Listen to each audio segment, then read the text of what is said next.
Oke, saya persilakan saudara untuk dapat menyampaikan ringkasan atau abstrak disertasi saudara 10 menit dari sekarang. Silakan. Bismillahirrahmanirrahim. Assalamualaikum warahmatullahi ta'ala wabarakatuh. Alhamdulillah wa syukurillah wala hawla wala quwata illa billah. Rabbana fa'na bima 'allamtana, rabbi 'allimna alladhi yanfa'una, rabbi faqihna wa faqihalana wa qurbatin lana fi dinina. Yang sama-sama terhormat dan terpelajar Profesor Dr. Haji Fadil SJMAG, yang sama-sama terhormat dan pelajar Dr.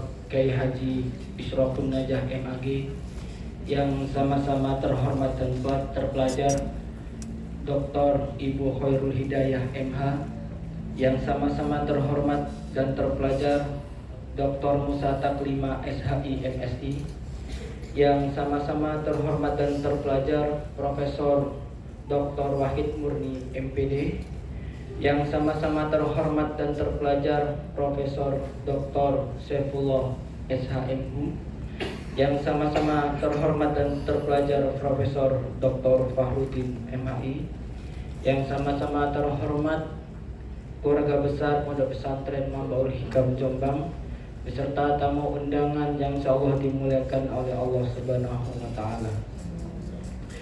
Izinkan saya untuk memaparkan hasil penelitian saya dengan judul Rekonstruksi Sistem Hukum Perkawinan Indonesia tentang Pelaksanaan Perkawinan Penyandang Disabilitas Sensorik, Studi Kantor Urusan Agama di Kabupaten Jombang.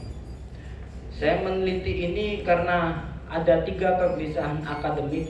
Yang pertama, secara sosiologis, bahwa minimnya pengetahuan penghulu tentang pelayanan perkawinan disabilitas dan juga pemenuhan hak-hak disabilitas, yang mana pada tataran sosiologis jumlah penyandang disabilitas di Indonesia itu telah mencapai 22,97 juta atau 8,5% penduduk di Indonesia.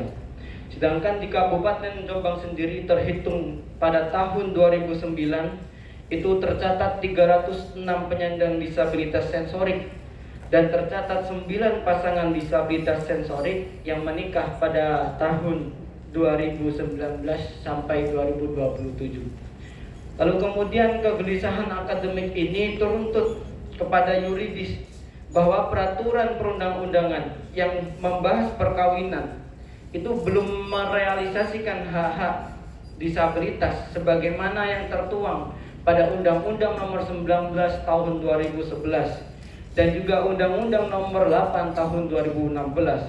Padahal beberapa tempat sudah merealisasikan hak ini berdasarkan undang-undang tersebut, yaitu SK Dirjen Badilak Nomor 2078 Tahun 2022, begitu juga dengan Peraturan PKPU Nomor 7 Tahun 2024. Lalu kegelisahan akademik ini disertai dengan kegelisahan filosofis, yang mana pada tatanan filosofis berdasarkan undang-undang disabilitas, perkawinan merupakan hak privasi dari penyandang disabilitas itu sendiri. Akan tetapi filosofi ini belum terpenuhi secara maksimal dalam sistem hukum pernikahan di Indonesia, yang mana belum merealisasikan hak pendataan, lalu kemudian hak aksesibilitas dan juga hak pelayanan publik. Lalu kemudian tanpa kehadiran sistem hukum yang inklusif disabilitas, pelaksanaan perkawinan disabilitas itu masih jauh sekali dari kata maksimal dalam pemenuhan hak disabilitas. Sehingga ini menjadi tanda bahwa hukum keluarga di Indonesia itu belum mampu atau belum merealisasikan hak-hak disabilitas secara serius. Oleh karena itu perlu upaya rekonstruksi atau penataan ulang sehingga sistem itu bisa berjalan dengan semaksimal mungkin. Oleh karena itu, dalam penelitian ini peneliti menemukan tiga pokok. Yang pertama dalam struktur hukum, yaitu pertama, birokrasi Dirjen Bimas Kementerian Agama itu belum mampu merealisasikan inklusif disabilitas. Lalu yang kedua, birokrasi Dirjen Bimas itu belum merumuskan lalu kemudian belum menetapkan aturan yang terkait dengan pernikahan disabilitas. Lalu yang ketiga, bahwa Dirjen Bimas ini belum mampu untuk mengeksplorasi atau mendiseminasikan kompetensi pendidikan inklusif disabilitas pada penghulu. Padahal dalam peraturan pejabat fungsional penghulu itu sudah ada yang namanya kompetensi sosial dan juga kompetensi administrasi. Lalu kemudian yang paling penting adalah belum tersedianya fasilitas di dalam KUA tentang disabilitas sensorik, yang mana ini merupakan kendala-kendala bagi teman-teman penyandang disabilitas sensorik ketika melangsungkan pernikahan di KUA. Lalu kemudian temuan peneliti pada tataran substansi hukum, itu yang pertama, bahwa ada kekosongan hukum di dalamnya terkait pelaksanaan perkawinan disabilitas sensorik. Lalu yang kedua, tidak ditemukan adanya teknis petunjuk mengenai tentang bagaimana akad perkawinan, lalu kemudian bagaimana tentang bimbingan perkawinan yang mengatur tentang disabilitas sensorik. Lalu kemudian yang ketiga, adanya kekosongan modul, yang mana ini berimplikasi terhadap diskresi yang dilakukan oleh penghulu. Lalu kemudian temuan yang ketiga dalam tataran budaya hukum, yang mana penghulu masih belum memiliki pandangan yang positif terkait perkawinan disabilitas dan menjalankan perannya sebagai aparat dengan melakukan tindakan otoritas dan diskresi. Meskipun ada dukungan penuh dari pihak penghulu ataupun modin, ini belum mampu untuk menunjukkan bahwa penghulu dan modin itu memiliki pendidikan yang inklusif disabilitas karena minimnya pengetahuan, minimnya pemahaman yang terkait dari penghulu dan modin terkait tentang disabilitas itu sendiri. Oleh karena itu, dalam kesimpulan penelitian, yang pertama bahwa dari konstruksi pelaksanaan perkawinan disabilitas itu terimplementasi ke dalam tiga sistem hukum. Yang pertama adalah legal structure atau struktur hukum, lalu kemudian legal substance atau substansi hukum, lalu kemudian yang ketiga ada legal culture atau budaya hukum. Yang mana ketiga hal ini sangat memiliki terikatan antara satu dan yang lainnya.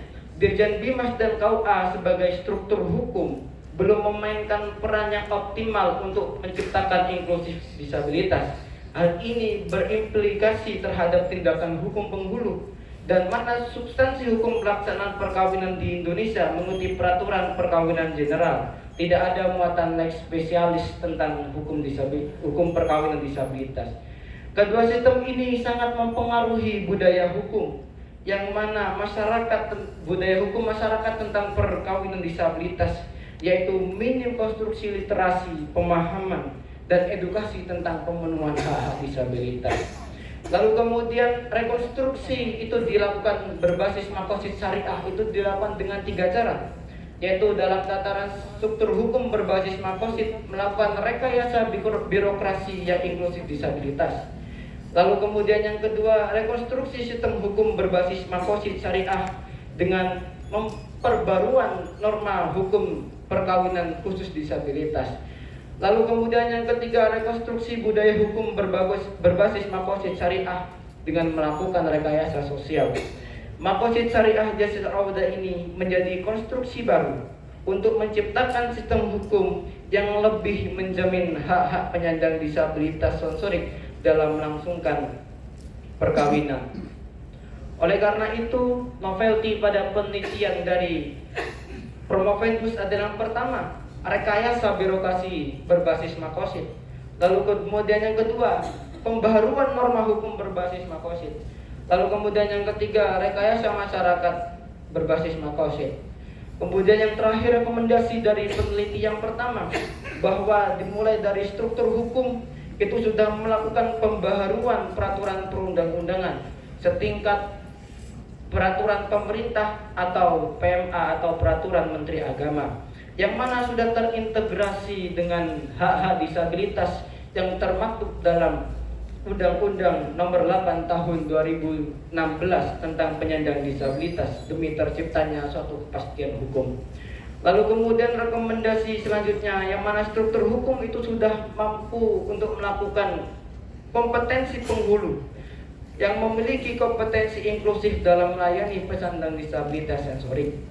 Lalu kemudian yang ketiga, Kementerian Agama di sini dalam konteks ini Dirjen Bimas itu sudah mulai melakukan upaya-upaya perbaikan fasilitas yang mana supaya hak disabilitas itu bisa terpenuhi. Bisa yang pertama sudah menyediakan juru bahasa isyarat atau JBI, atau sudah mampu mengimplementasikan huruf braille dalam buku pernikahan bagi penyandang disabilitas netra.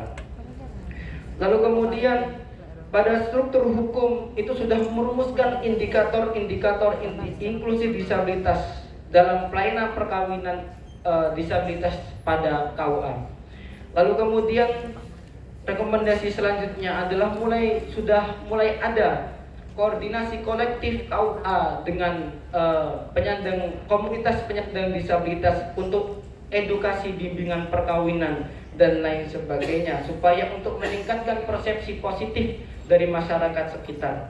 Lalu kemudian yang terakhir, rekomendasinya adalah upgrading masyarakat untuk memahami hak-hak penyandang disabilitas, yang mana dalam konteks perkawinan meliputi hak pendataan, lalu kemudian hak aksesibilitas, dan juga hak pelayanan publik. Mungkin itu pemaparan dari saya, kurang lebihnya mohon maaf, mohon arahan. Assalamualaikum warahmatullahi taala wabarakatuh. Iya, alhamdulillah waktunya tepat ya. Paling perfect hanya 30 detik.